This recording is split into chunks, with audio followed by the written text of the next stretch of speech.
All right, welcome to this week's episode of Is It Prophecy here on Israel National Radio. This episode is also simulcasted as messiahhour.blogspot.co.il. Check out the Messiah Hour YouTube channel. We have a lot of great interviews with Rabbi Shraga Simmons, Rabbi Yosef Mizrahi, and much, much more, so check all that out. We have a great show today. On the line right now, a frequent contributing writer to the Times of Israel, a Jerusalem Post, and he is known around town for blogging and giving speeches as well. Welcome back to the program, Ze'ev Ben Yechiel. Ze'ev, how you doing out there?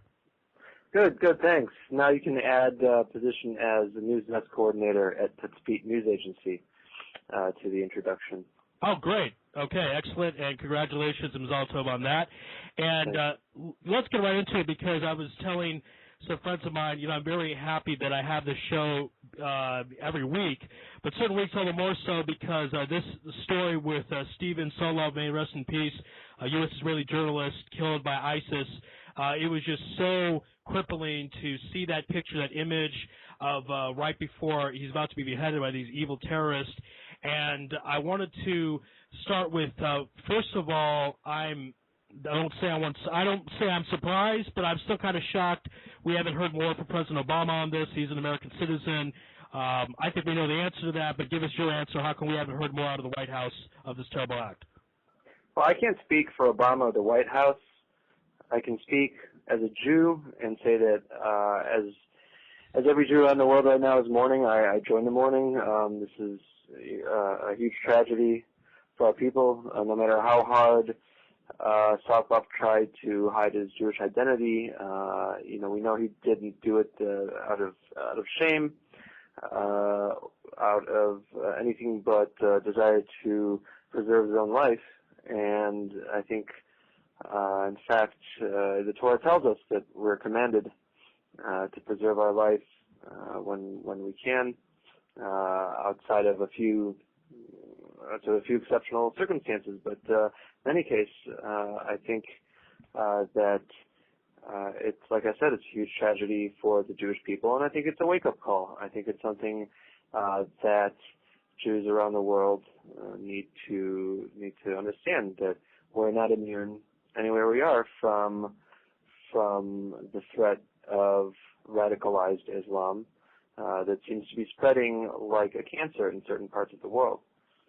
I read yesterday an article by a former high-ranking officer in the IDF who basically said that Israel has nothing to worry about from ISIS, Islamic State, however you want to call them, because they're a small group and they'll be dealt with soon. So, and they're also thousands of miles away, or at least hundreds of miles away, so we don't really have much to worry about. And I very much take issue with that assessment. I think it's extremely naive, and I feel like a person who says things like that has learned nothing from history. If there's any lesson that we can take from history, it's that anything can and will happen. It's almost impossible to make predictions about when a certain group is going to be toppled, or what the outcome of a certain conflict is going to be. And so I think that the lesson that we need to take home right now from what's happening with Islamic State is that we need to start mobilizing psychologically as well as physically to counter the threat. We've seen what happens when a despotic regime is allowed to run rampant.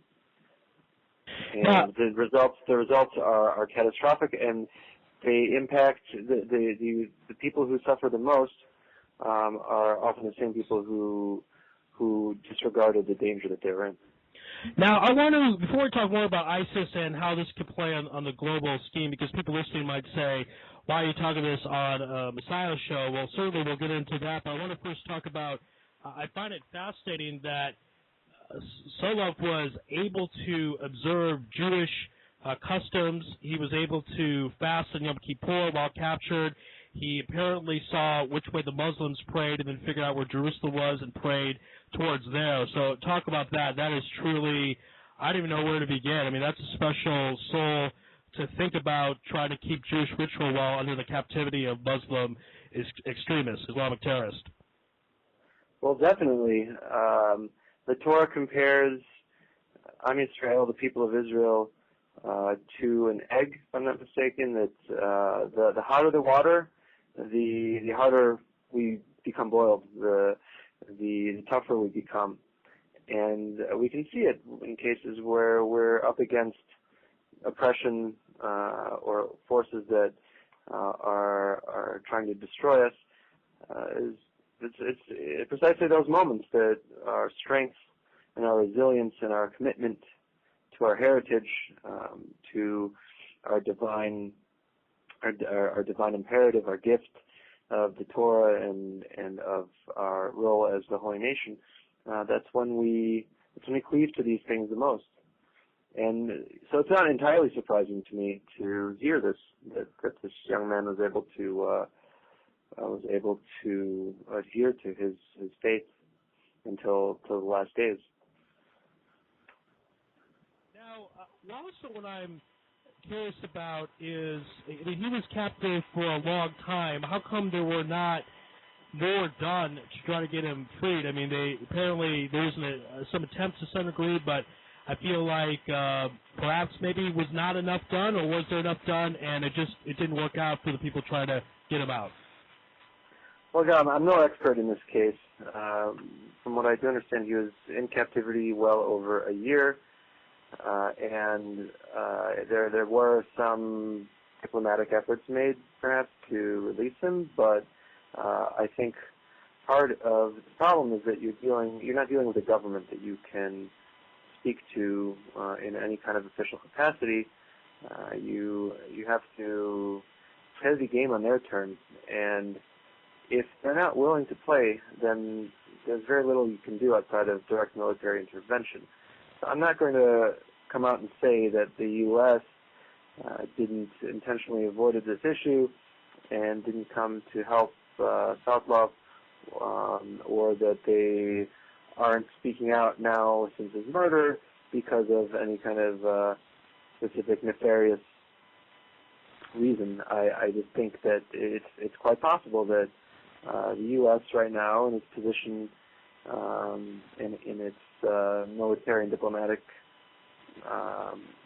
position that it's in right now, is not really. It's not about to go and fight for every American that's kidnapped, unfortunately. Should it be? Yes. The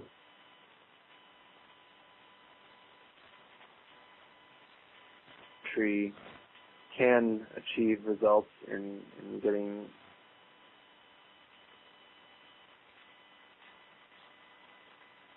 to the America with all of the power that it wields in the world hasn't done more.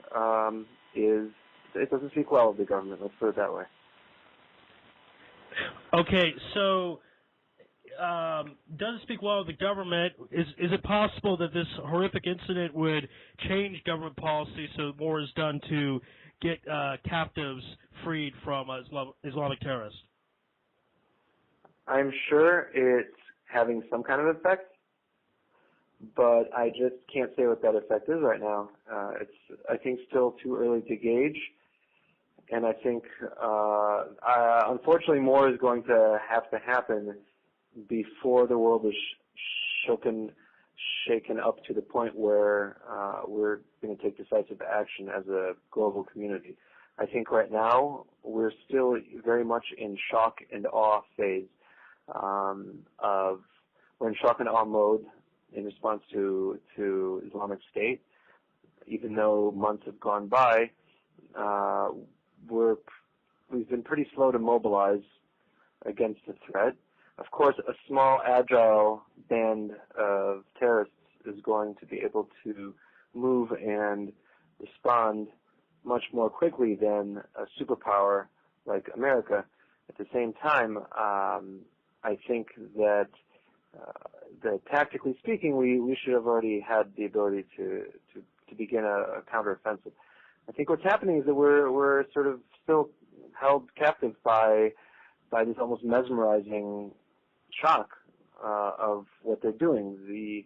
The fact that they're broadcasting the beheadings, that they're showing everything that they're doing, I think is actually smart on their part in terms of achieving their goals. Their goal is to immobilize the world through fear, and I think, unfortunately, at the moment, they have succeeded in doing so. I think now the question is how strongly the world can stand up and say enough is enough. Now, at some point, it's going to have to do this, just because it's going to have no other choice if we want to be able to survive as a civilization. These people at least claim to be willing to stop at nothing to take over the world. Their aims are global. They're not limited to Iraq and Syria. They're part of a worldwide movement that has many branches that they're just one example of, that if they manage to unite and coordinate, pose a very, very serious threat to world stability.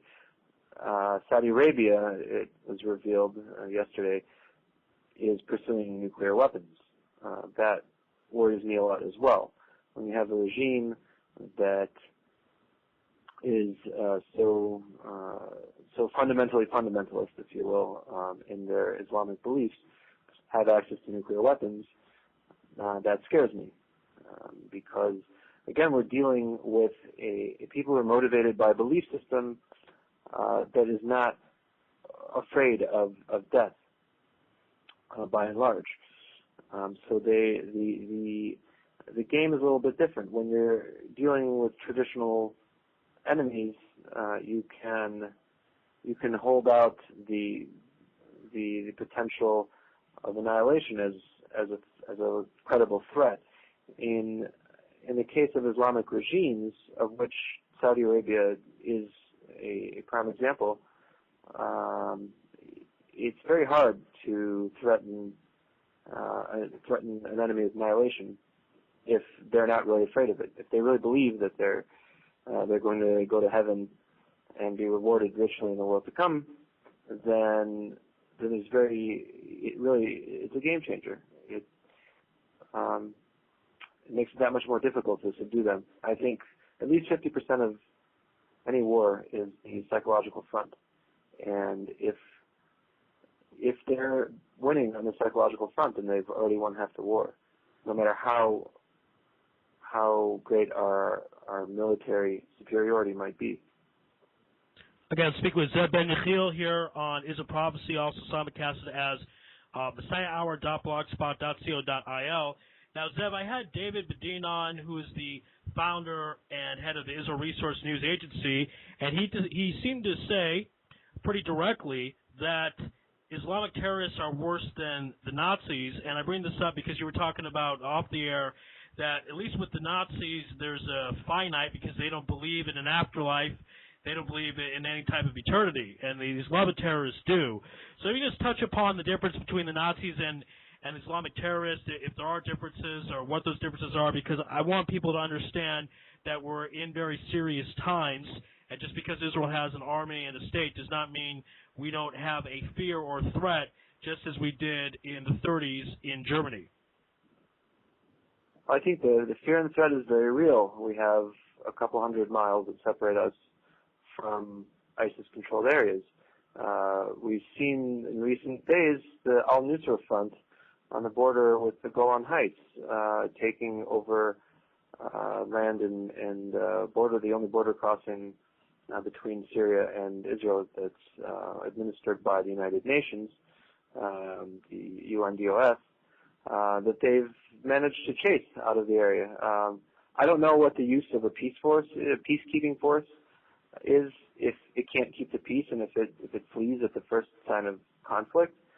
And in that capacity, the UN seems to be catastrophically deficient and just completely useless, because they can't keep the peace because they at every opportunity to intimidate them, they allow the other side to go ahead and kick them out. But I think, yeah, once again, the threat is very real. When I first saw the footage or heard about what was happening with Islamic State, the first image that came to mind, the first sort of association that I was able to make was with the Nazis in Germany.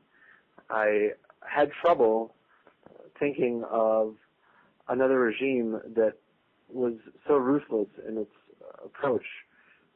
I thought of the Taliban, I thought of Al-Qaeda, and ISIS has them all beat. And I think since the time of the Nazis, the world hasn't seen such brutality and such ruthlessness. So on that level, you can say that ISIS and Nazis were, they are similar, and that there are some parallels between the two. On the other hand, there are a whole lot of differences. I like to say that history doesn't repeat itself exactly, but it certainly, there's a phrase that was used by a writer that essentially, it was Mark Twain who said that history doesn't repeat itself, but I don't remember how exactly the quote ends, but it takes the same tones. It presents a fairly similar scenario that's happened in the past, and it repeats variations of the same theme. And I think that what we can take from this is a lesson of what happened in Europe when the Nazi Party was allowed to overrun parts of Czechoslovakia and annex Austria and consolidated script internally in Germany. So I think that now is the time to act. If the beheadings aren't enough reason for the world to get involved, then I don't know what short of a direct threat to Western powers is going to force the world to act. Is Israel going to actually have to be under threat? Is ISIS going to have to take over parts of Jordan and start advancing on Israel before the West is mobilized? Will that even make a dent in the current relative passivity that the world's showing? I don't know. All right, last question we have in this segment. As I discussed that we have not heard a lot from the White House, we did hear basically that President Obama said he will destroy ISIS, but I don't know if we can trust him at this point. I don't know if he's going to actually do that. Any chance that the president would keep his word this time? I have no idea. I don't think that there's ever been a reason to believe anything that's come out of the mouth of that man. I think he's a professional charlatan, liar, and manipulator par excellence. I think that also to a certain extent there are policy decisions that are beyond his control, that at least he has a limited amount of control over, and this may be one of them. At some point, his hand may be forced into committing more resources. We've already seen that the U.S.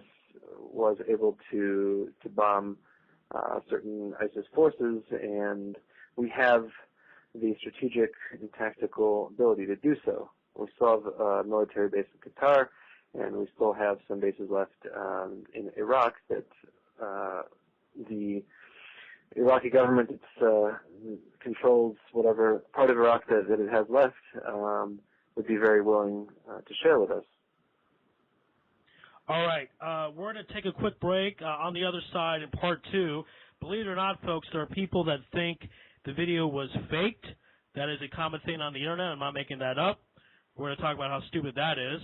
We're also going to talk about religious aspect of Kiddush Hashem, because this man that passed away was Jewish and died for being Jewish. We'll talk about the religious Jewish perspective on that. So stay tuned. We'll have more of Is It Prophecy here on Israel National Radio, simulcasted at messiahhour.blogspot.co.il. Email me at messiahhour@gmail.com, and we'll be right back in a few minutes, again, with Ze'ev Ben Yechiel right after this.